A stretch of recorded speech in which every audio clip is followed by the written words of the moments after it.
কিছু কিছু হাদিয়া আল্লাহ রাসূল সাল্লাল্লাহু আলাইহি ওয়াসাল্লাম ফিরিয়ে দিতেন না। এর মধ্যে একটা হচ্ছে মধু। মধু দিলে বলতেন না যে না নিব না। আতর ফিরিয়ে দিতেন না। বালিশ, বালিশ খুব পছন্দ করতেন। আল্লাহ রাসূল ঠেকনা দিয়ে বসতে পছন্দ করতেন। সুবহানাল্লাহ পড়েন। রাসূল সাল্লাল্লাহু আলাইহি ওয়াসাল্লামের কাছে একটা কসমেটিক্স এর বক্স থাকতো সব সময়, জরুরি ৫-৬টা জিনিস এর ভিতরে থাকতো। ওখানে আল্লাহ রাসূল সাল্লাল্লাহু আলাইহি ওয়াসাল্লাম চিরুনি রাখতেন। চিরুনি, আপনারা চুল আঁচড়ান তো চিরুনি দিয়ে, সবসময় পরিপাটি থাকতেন, এটা সুন্নাহ। পরিচ্ছন্ন ফিট থাকা, সবসময় গেট আপটা ভালো থাকে, এটা সুন্নাহ। আল্লাহ রাসূল সাল্লাল্লাহু আলাইহি ওয়াসাল্লাম কোন বিদেশি ডেলিগেট আসলে তাদের সাথে দেখা করার আগে সময় নিতেন, নিজেকে গুছিয়ে নিতেন। সুবহানাল্লাহ পড়েন। চুলগুলো আঁচড়ে রাখতেন এই চিরুনি দিয়ে। তাহলে ব্যক্তিগত কসমেটিক্স বক্সে আল্লাহ রাসূল সাল্লাল্লাহু আলাইহি ওয়াসাল্লাম যে জিনিসগুলো রাখতেন তার মধ্যে একটি হচ্ছে চিরুনি।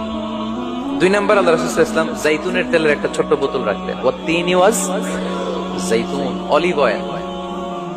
অলিভ অয়েলের ওয়াজ করেছি গত বছর। যেখানেই আমার সাথে